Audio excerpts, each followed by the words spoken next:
everyone. I'm Ethan Walker, and I'm going to do my presentation on the domestic slave trade from 1808 to 1865.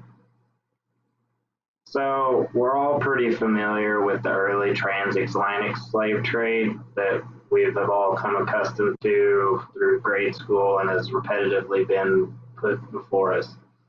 So what I'm trying to explain is from 1808, whenever we had our first piece of legislation that was pushed through that prohibited the importation of slaves into any port or place within the jurisdiction of the United States from and after the first day of January in 1808 is when the actual legislation went into effect.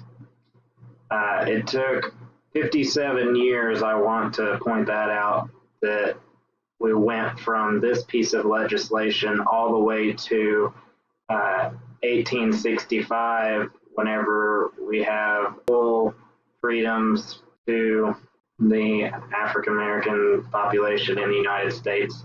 I say 1865 because although the Emancipation Proclamation was put into effect in 1863, there was a lot of still slave transactions that were going on in the Deep South that would not have altered any kind of slave trade before the 1865 date and the conclusion of the Civil War. The early portion of the United States had a whole variety of different complexes to it. We all know that the North was industrialized while the South stayed more agrarian. So we see that come out in how slave labor was used. And as a result, we can kind of see a depiction of what was going on in the United States between the 1808 and 1865 time period. So we all are very familiar with the South and how they kind of modeled their plantation system after that of the Caribbean plantation system. Not as severe as the Caribbean plantation system. It was incredibly harsh, but we do see that modeled a lot in the Deep South, in Louisiana, Alabama, Mississippi, those types of states.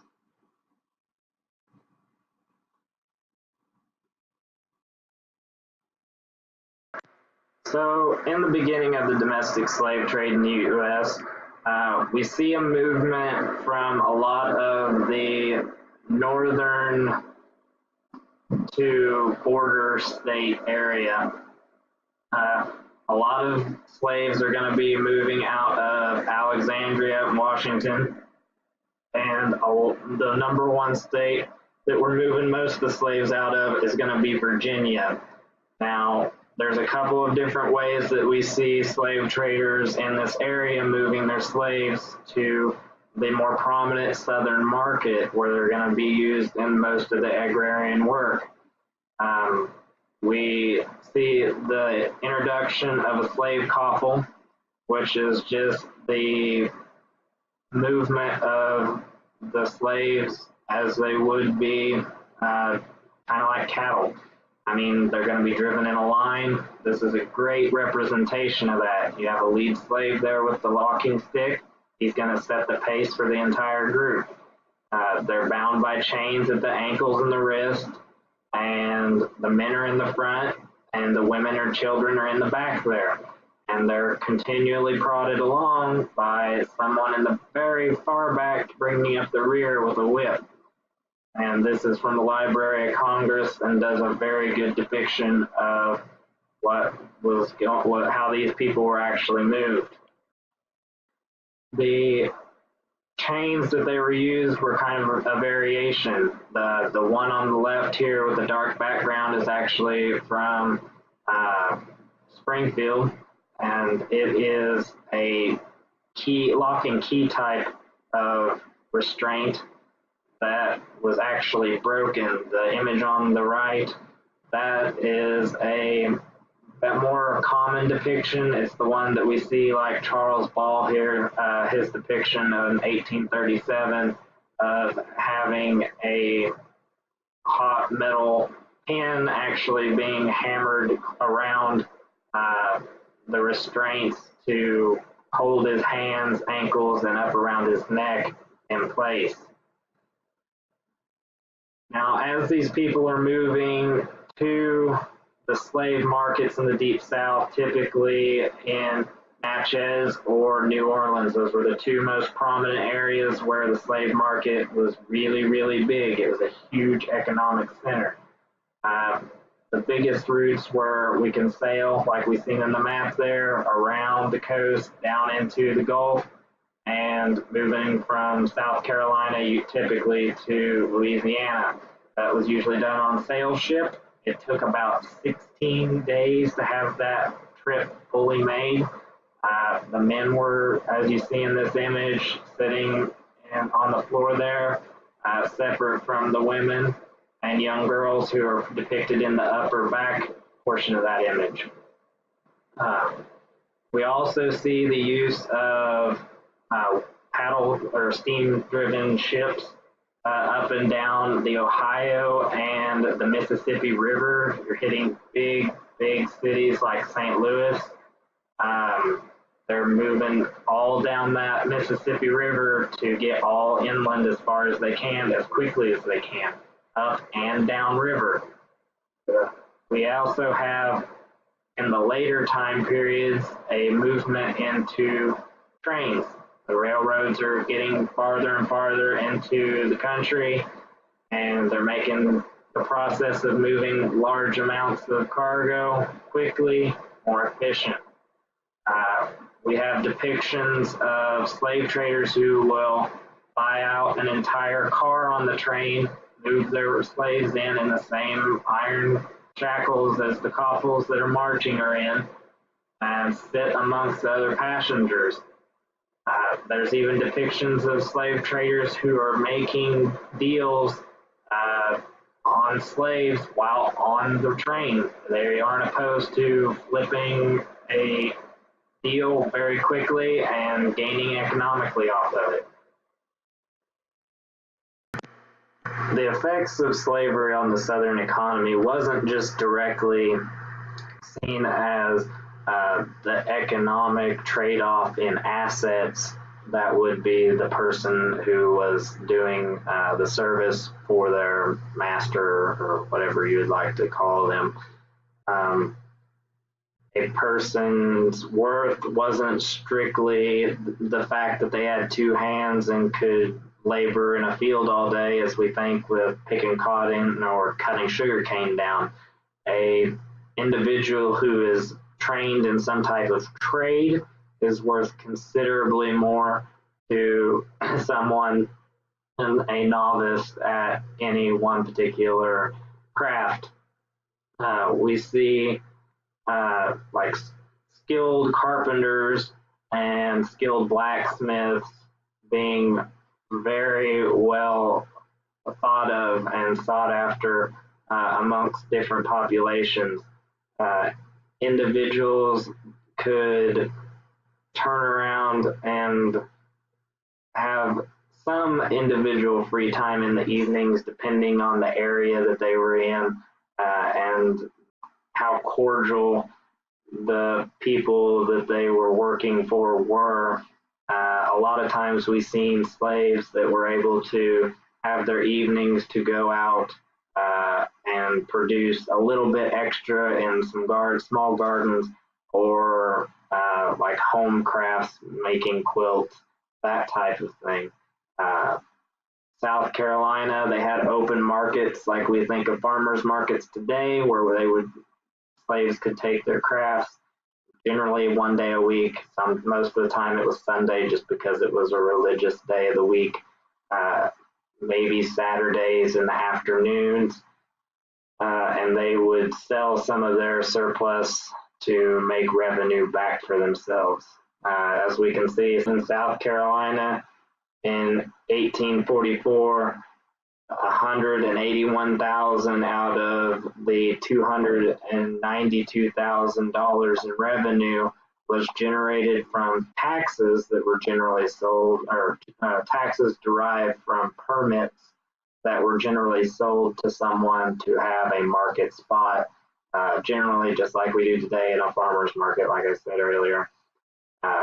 In 1857, we see this number move up towards $273,000 out of their almost $450,000 of revenue that the state brought in. That's just one individual state. That's not considering all the other states such as Alabama that also had very similar practices as this. So just the tax revenue itself that was coming off of the products that were being sold just from slaves themselves was very, very high. We also see individual cases where someone who has, such as a carpenter, that is in their possession, and another individual that knows that their reputation in that craft is very good may seek out a different owner to hire out that individual to come do work for them. There'd generally be some form of agreement made between the two. Although I've heavily focused on the South's involvement with the domestic slave trade, the North also profited heavily from the institution of slavery during this time period. There was huge capital gains in areas such as life insurance policies. For instance, the bottom right-hand clip here comes from a November 30th, 1847 ad that was taken out in the Daily Democrat in Louisville, Kentucky, that read, "The Nautilus Mutual Life Insurance Company of New York takes insurance on the lives of slaves running on steamboats or otherwise employed. The attention of slave owners is particularly called to this matter. WMS Vernon, agent." Now, the reason they're pointing out the steamboats and another very influential area was in Virginia, the individuals who were using their slaves to dig out coal out of the coal mines. These were very high-risk jobs.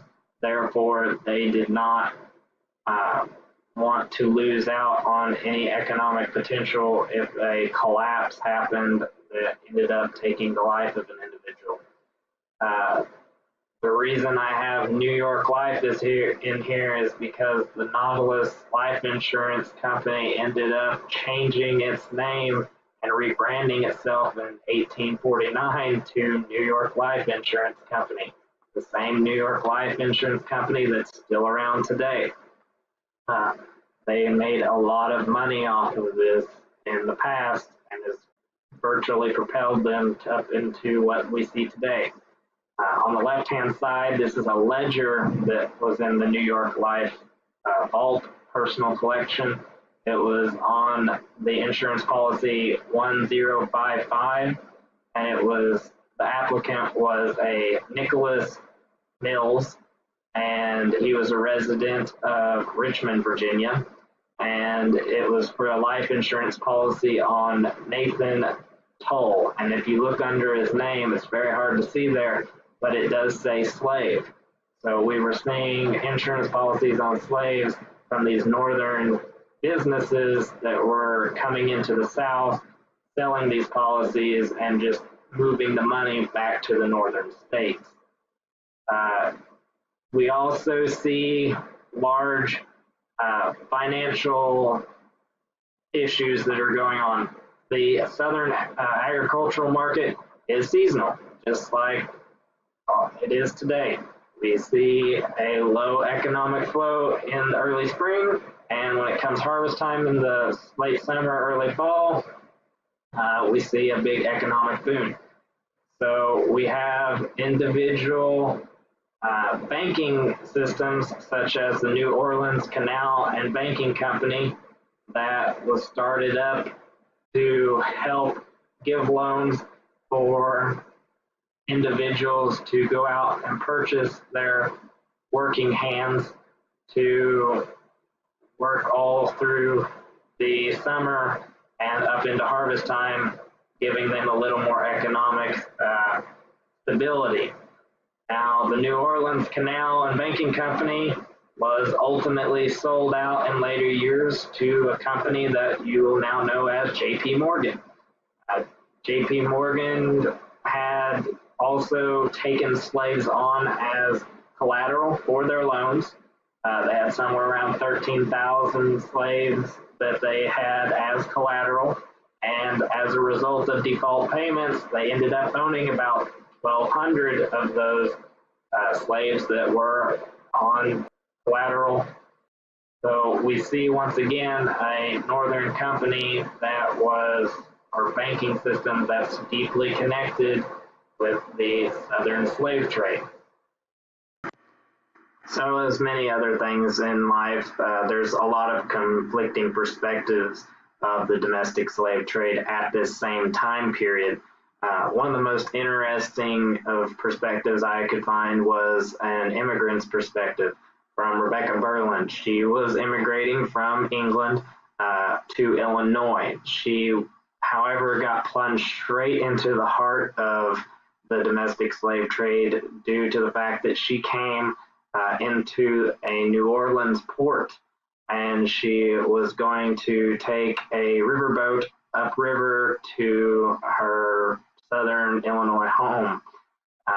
She has a very interesting perspective, pointing out that there were tradesmen of every kind and form from the globe, and slavery was tolerated in its grossest forms.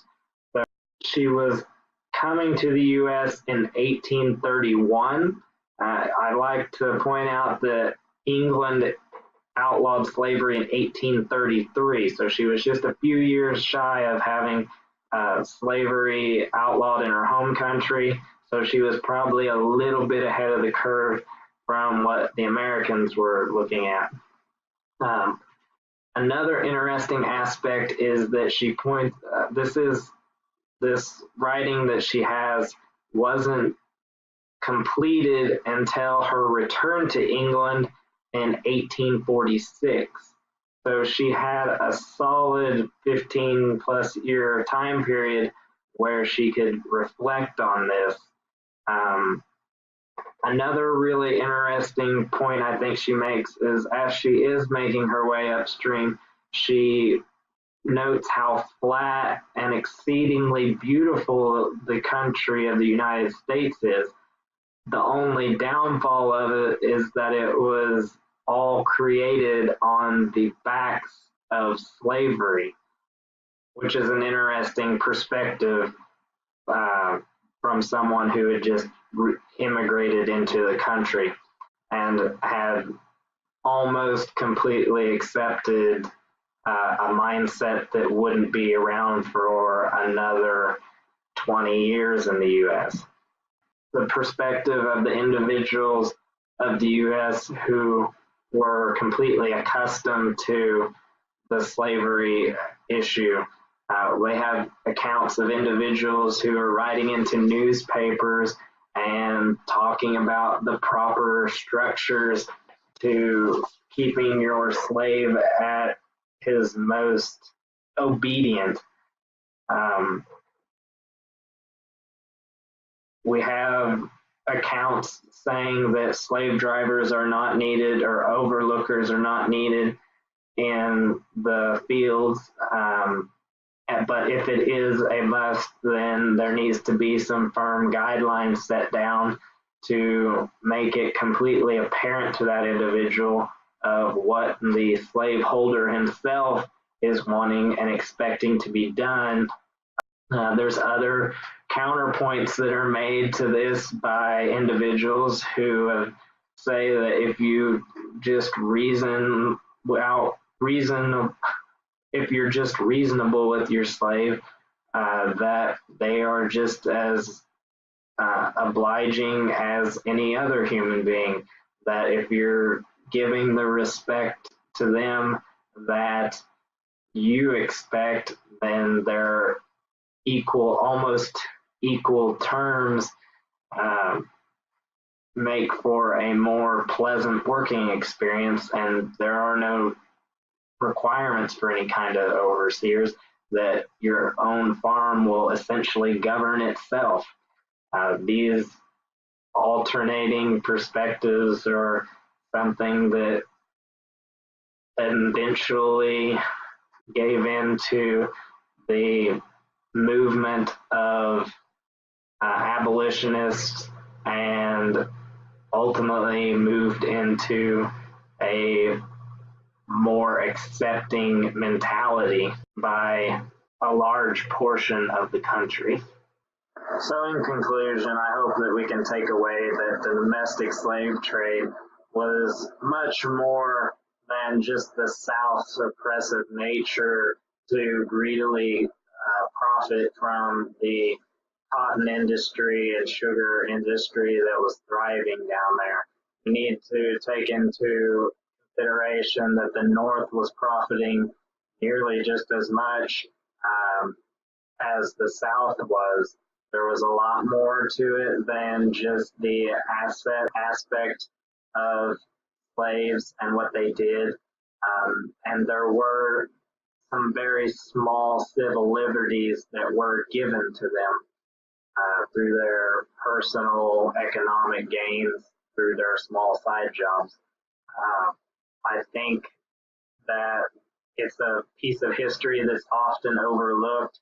We see so much as the early transatlantic slave trade that the last 57 years of it is pretty much just shrugged off and not really taken into full consideration. I hope that you enjoyed learning a little bit about this, and I hope that my audio quality out here in the dairy barn is not awful. So, thank you for watching.